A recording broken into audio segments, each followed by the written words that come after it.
Before we mix our Param 6000, just a couple of key factors to consider. This is a helical style drill paddle. This is what we call a single style. If you're going to mix self-leveling cements, you want to use a double helical style drill. We don't have that, so we're going to use what we refer to as a jiffy mixer, basically, on this. This works fine. What I like about this is it conforms to the side of the bucket. So in other words, the bucket has a little bit of a bow to it, and that follows that bow as well. Before we start mixing, just a couple of observations on our drums. Okay, this is typically we're going to mix 2 bags of the Param 6000. The mix ratio is between 5.5 quarts up to 5 3/4 quarts per bag of material. It's not a bad idea to pre-wet your drum. Believe it or not, despite this being a heavy gauge plastic, it'll still absorb some water. So what we do is we precondition it, we dump out the residual, and then that won't absorb the actual mix water for the Param 6000.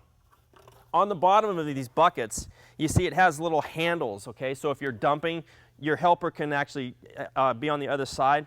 But the downside of that is, although it's concave here, on the inside of the bucket it's convex, meaning it's a protrusion into the bottom of the bucket, which impedes the mixing of the paddle. So what we've done through the years is our leftover epoxy, if we're doing an epoxy job, we just simply put epoxy in the bottom of the bucket, and now we've got a level surface. It weights the bucket a little bit, but you get a lot more thorough mixing. So that's just a good little tip, okay?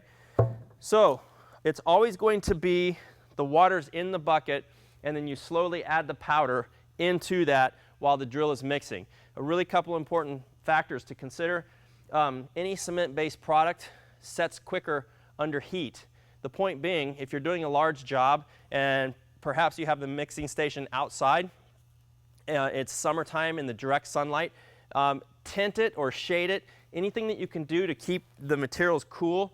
Oftentimes, if it's warm conditions for whatever reason, we'll actually chill the water. We'll use ice water, and that extends the working time, okay? So it's just little things like that you have to consider.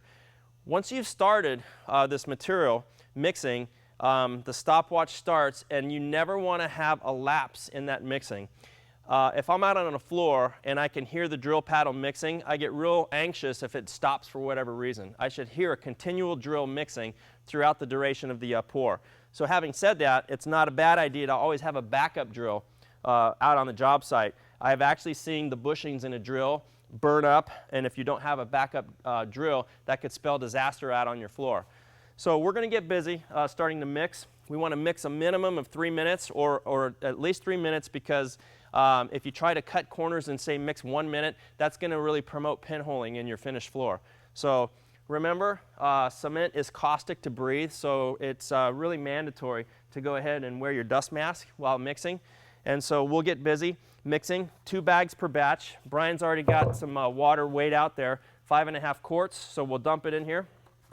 And then we'll get this mixing. I'll help him start the second batch, and then we'll take our little hand cart and put it up on that. You have to work smart, okay? Meaning don't strain your back. If you can avoid sitting here having to lift the material yourself, we have these little carts basically that's used in the furniture business for rolling appliances. So we'll just simply put this right on here, and one person can roll the cart right over.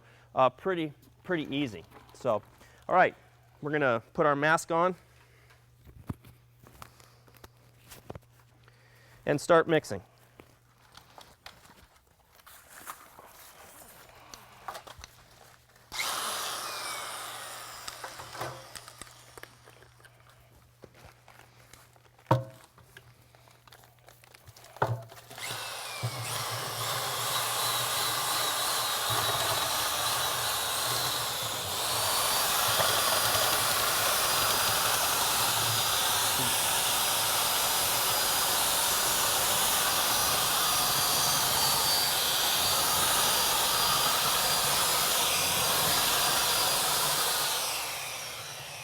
One of the things you don't want to do while mixing is just go up and down with the drill, because what that does is it actually entraps air into the mix.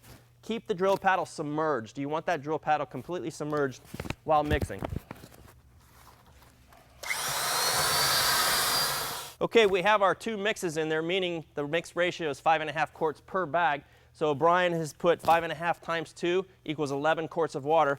So we've mixed up the first bag. Now he's putting the second bag in, and then we'll mix that for a total of 3 minutes and start installing it.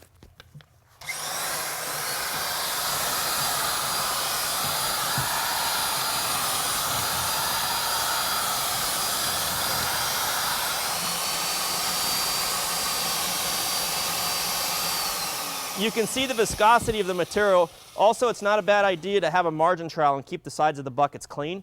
But notice the vortex.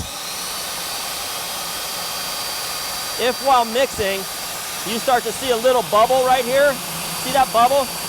If that bubble gets to a quarter size, that means you've overwatered the mix. So I'm always looking for this right here.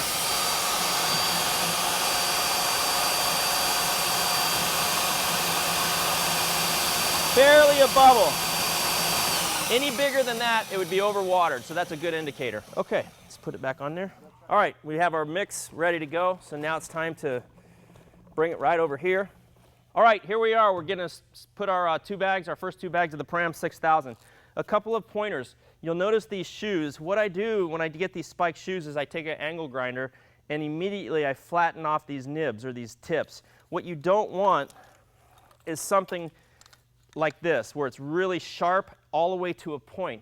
The reason for that is these points can actually puncture through your primer. Whether it's this EO2 primer or your styrene acrylic primer, you don't ever want to go with points like that. So be conscious of using a shoe where it's kind of doled out on the bottom. Now, when it comes to actually dispersing the material or spreading the material, there's a variety of different gauge rakes, as you see here. This is what we call a cam gauge rake, and basically it sets it to the depth. This is commonly used for self-leveling overlays. And again, whatever the thickness that you adjust this rail to, I like this because it doesn't, the rail rides along the surface and it doesn't scrape or puncture your primer. When you put it down, you want to keep this at a constant level. Don't gauge rake this way or don't gauge rake that way, because it's going to change the pitch and change the ultimate elevation. So we're going to do this. Now, with regard to the finishing of it, some people prefer using a smoothing paddle. This is a traditional smoothing paddle, which works really nice, and there's definitely a fine art to how you smooth, which I'll talk about here in just a minute. One of my personal favorites is using a smoothing paddle like this that has the rounded edge here. And the reason for that is you're less likely to get a line in your overlay from having a sharp point like this. It allows you to kind of feather edge each pass that you make. So we're going to continue mixing over here, and I'm going to get set up to start putting the material down. Okay, as I mentioned earlier, it's very important to work smart. What I mean is don't use your back, try to lift this. This is 120 pounds plus of material. So logically, it's going to tell you I'm not going to try to lift it. So I'm simply going to just put it on its side, like you see here.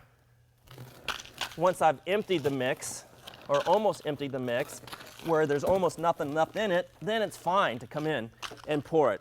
Okay? So you got to work smart here. So now what we're going to do is put this bucket here. Brian's going to help me lift this next one. Slide it over here. All right. Same thing. I'm going to dump this one right here. And then we're going to get busy on the last batch. Let me show you on this gauge rake what I'm talking about. You can see it's a nice flowable material. So first thing I need to do is get this mix over into the corner. So it's perfectly acceptable to just turn this up on edge and get it right up over there in the edge like that. Okay? Now I'm going to come this way, trying to keep a wet edge.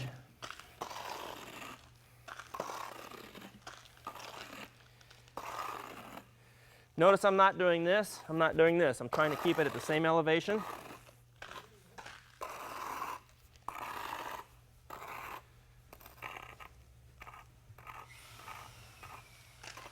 Once I have it to where I think I want it, then I come back in and I give it a final raking like this.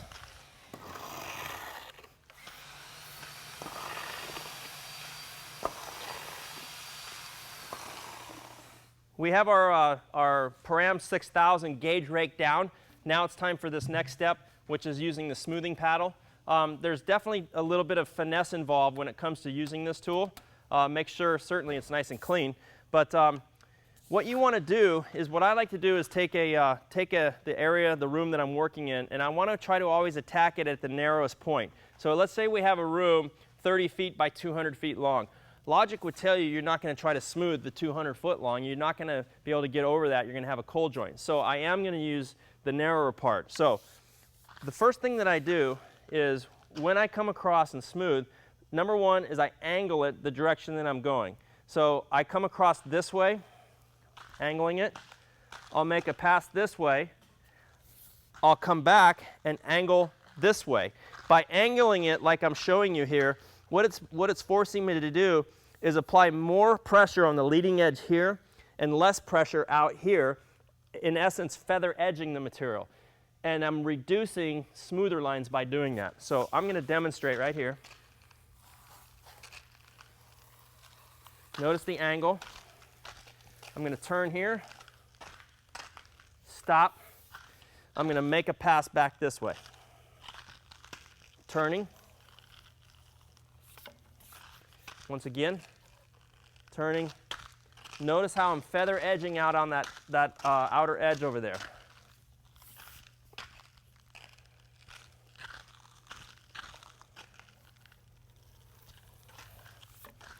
Once again, riding up over my rail.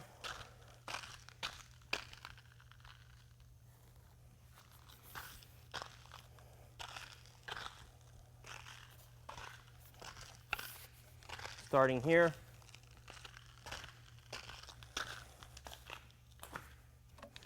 And then one last pass here.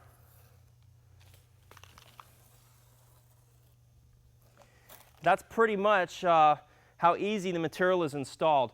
Now I will tell you, there's a couple of other tools that oftentimes we use.